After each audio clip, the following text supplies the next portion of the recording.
E aí, João continua dizendo assim no versículo 17: porquanto Deus enviou seu Filho ao mundo, não para que julgasse o mundo, mas para que o mundo fosse salvo por ele. Jesus foi entregue para aquele que nele crê, e ele não veio nesse mundo para julgar os seus pecados. Jesus não veio aqui, não está aqui para julgar os seus erros. Jesus não está aqui para criticar o seu pecado. Jesus não veio nesse mundo para apontar o dedo inquisidor para você. Não, Jesus veio aqui para que o mundo fosse salvo por ele. Glória a Deus. Aleluia. Lembra daquela história da mulher adúltera que levaram ela perante o Senhor? Eu não quero contar a história dela, mas eu quero dizer para você a respeito da pergunta que Jesus fez para ela: aonde estão os teus acusadores?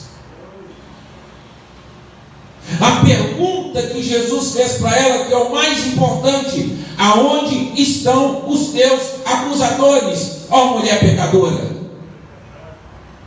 E ela disse o que é para Jesus? Foram todos embora. E qual foi a resposta de Jesus para ela?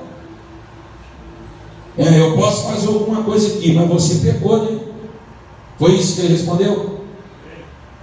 Qual foi a resposta dele? Olha, eu posso até tentar dar uma ajeitada aqui nos papéis, lá no tribunal, mas você adulterou, né? Foi essa a resposta de Jesus? Ele disse: vai e não peques mais. Glória a Deus. Jesus não veio para te acusar do seu pecado, ele veio para estender as mãos e te salvar. Glória a Deus. É para isso que Jesus veio. E infelizmente muitos, a maioria, não recebem, não querem ele. E pasme você ou não, muitas das vezes até quem está dentro da igreja. Que isso, pastor? Que isso? Muitos que estão até dentro da igreja não estão nem aí para as coisas que Jesus veio fazer. Estão na igreja por estar, vem da igreja por vir, diz que ama por amar, de qualquer jeito, de qualquer maneira. E depois, quando chegar o juízo final, o Senhor diz na palavra dele: se você não está acreditando que tem gente dentro da igreja que está igual aqueles que estão no mundo, que não querem Jesus, está dentro da igreja, mas não querem Jesus, ele vai dizer para aqueles que disserem assim: no teu nome eu fiz isso e aquilo, pulei, saltei e fui o cara, fui a tal. O que Jesus vai responder para ele? Apartai-vos de mim, que não vos conheço.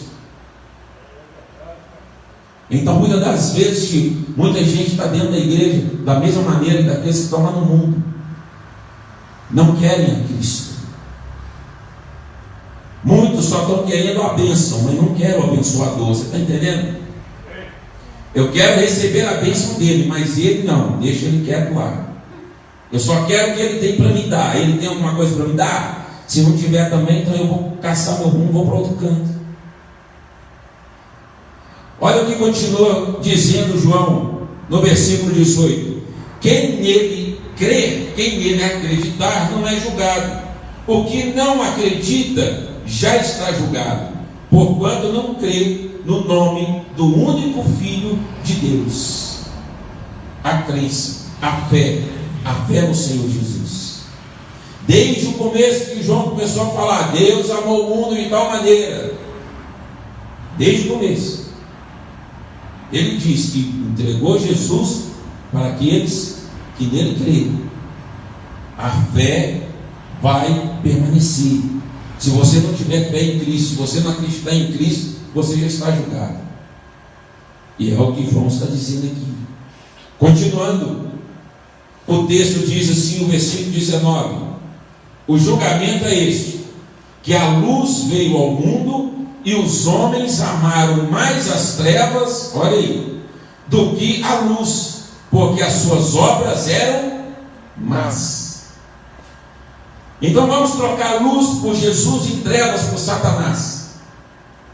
Aí o versículo fica assim: o que Jesus veio ao mundo, porque Jesus veio ao mundo e os homens amaram mais Satanás do que Jesus, porque suas obras eram ruins.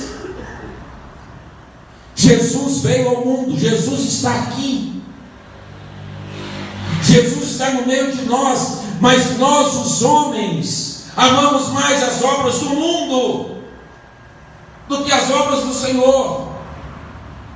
Nós amamos mais as trevas, mais as coisas do diabo do que as coisas de Deus. E quando fazemos isso, João disse, as nossas obras são ruins. Porque se você não ama a Deus, se você não ama a luz, se você não anda na luz, você está andando nas trevas. Se você não crê em Jesus, você crê em quem? E aí, continuando, João diz assim, no versículo 20: pois todo aquele que pratica o mal, mais uma vez, olha aí, aborrece a luz e não se chega para a luz, a fim de não serem arguídas por ela. Exposto.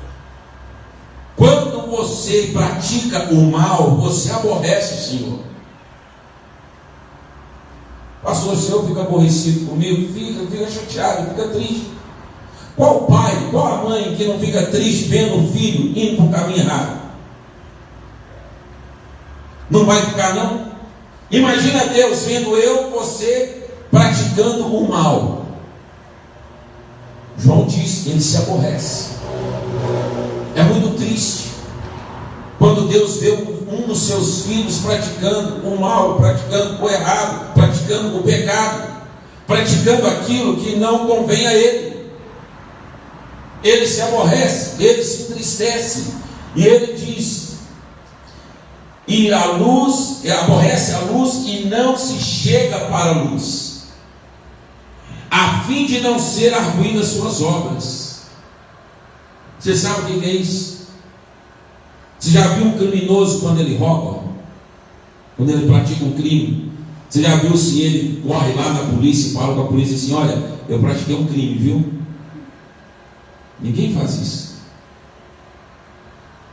Você trai a sua esposa ou trai o seu esposo, você fica com um amante, você fica com o amante, você vai chegar para o seu marido lá depois e falar assim: ó marido, eu fiquei com outro ontem, viu?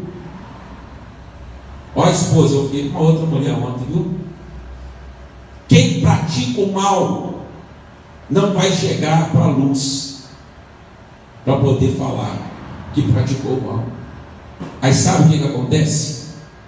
Quando você peca hoje, peca amanhã, peca e vai pecando e não se arrepende, porque deveria ser o contrário. Lembra de Davi? Davi pecou, mas sabe o que ele fazia? Senhor, perdoa-me porque pequei contra ti.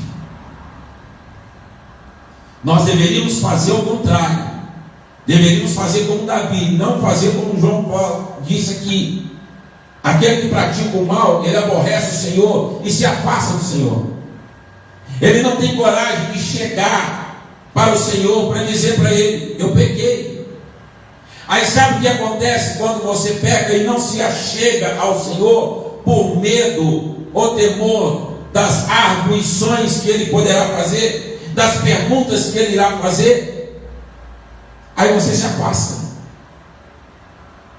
e esquece do que nós acabamos de ler um pouquinho aqui atrás, no versículo 17, que Jesus não veio para julgar, ele veio para salvar.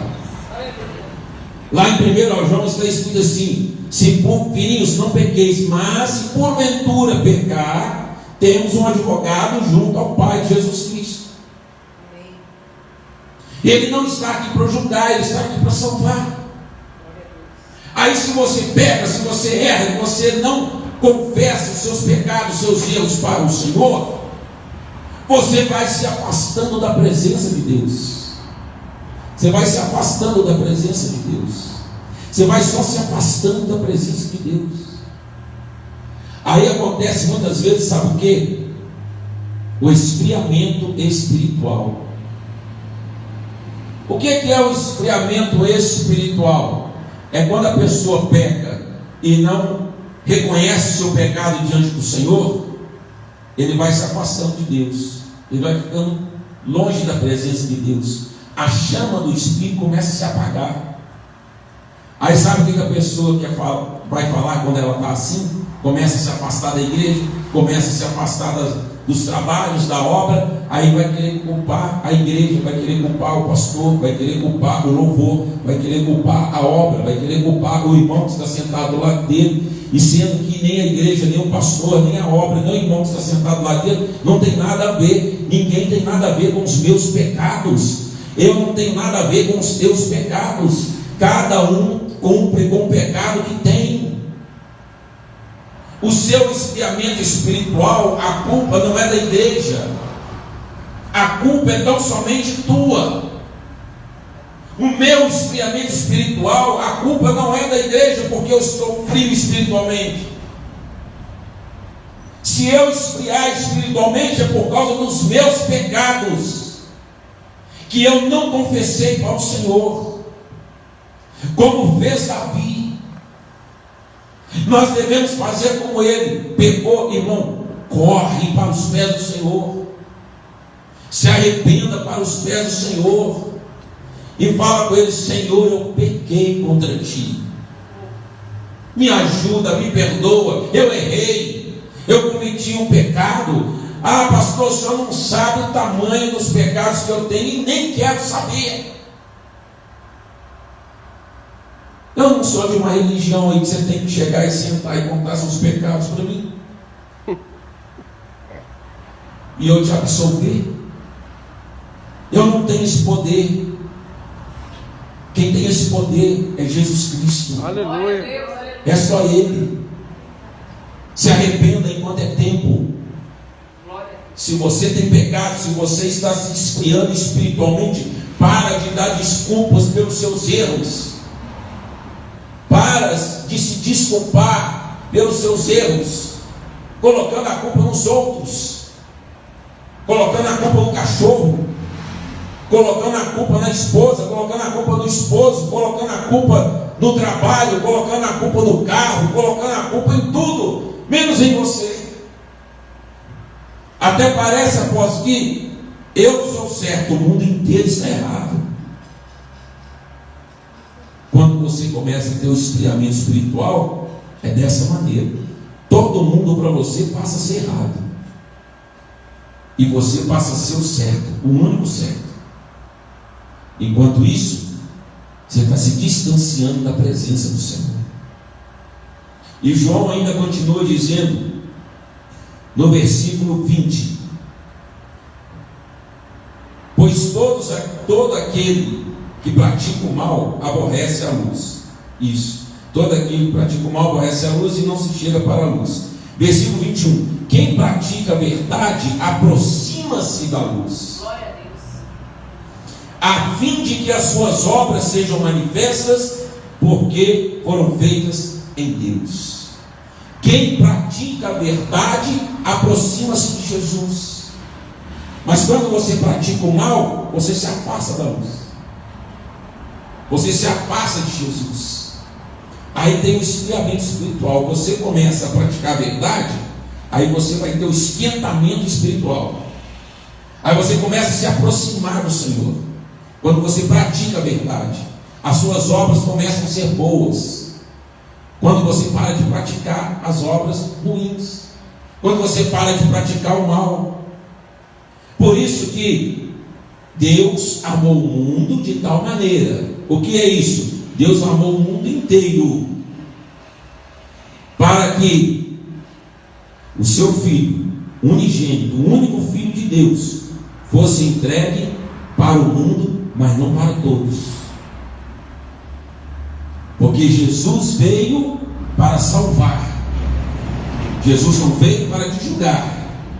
Se você resolver crer, acreditar em Jesus Cristo, então Jesus veio para você. Mas quantos que não receberam Jesus?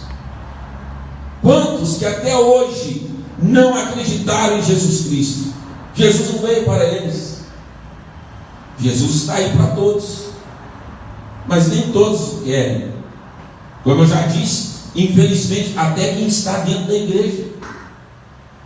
Pode ser que um dia quis Jesus, mas com o andar da carruagem, como se diz, com os pecados praticados, com a prática do mal, para-se de praticar o bem e começa-se a praticar o mal, foi se afastando e foi tendo esfriamento espiritual. Irmãos, tem muita gente morta dentro da igreja. Tem muita gente que é defunto dentro da igreja. Tem muita gente que está na igreja apenas por estar. É um corpo que está ali. A alma e o espírito estão longe. Aí o que acontece com a pessoa? Tem os cultos na igreja, ela começa a se afastar. Ela começa a se afastar, ela vai se afastando. Ela vai se afastando cada vez mais. É o esfriamento espiritual. Quando começa a acontecer isso com a pessoa, se ela não se arrepender a tempo, vai perder a salvação. Já pregamos aqui muitas e muitas vezes, e nós não vamos deixar de pregar. A sua salvação não foi conquistada no dia que você aceitou Jesus. A sua salvação não foi conquistada no dia que você desceu as águas. A sua salvação não foi conquistada porque você vem 3 dias da semana no culto. A sua salvação é conquistada a cada segundo. Você não pode se dispensar. Você não pode vacilar. Porque um vacilo seu, você pode perder a sua salvação. Um pequeno vacilo que você dá, você pode estar caminhando há 200 anos na presença do Senhor, mas um vacilo que você der, você pode perder a sua salvação. E infelizmente tem muitos que estão perdendo a salvação por causa de vacilo. Na igreja, agora eu não estou falando do mundo, estou falando da igreja. Quantos e quantos pastores, missionários e missionárias, que você já ouviu que estava fazendo a obra e de repente você acorda com uma manchete: pastor se suicida. Perdeu a salvação. E não são poucos que estão perdendo a salvação todos os dias. A fila para o inferno, infelizmente, está só aumentando. Ela deveria diminuir, mas está só aumentando. Se coloque de pé, por favor.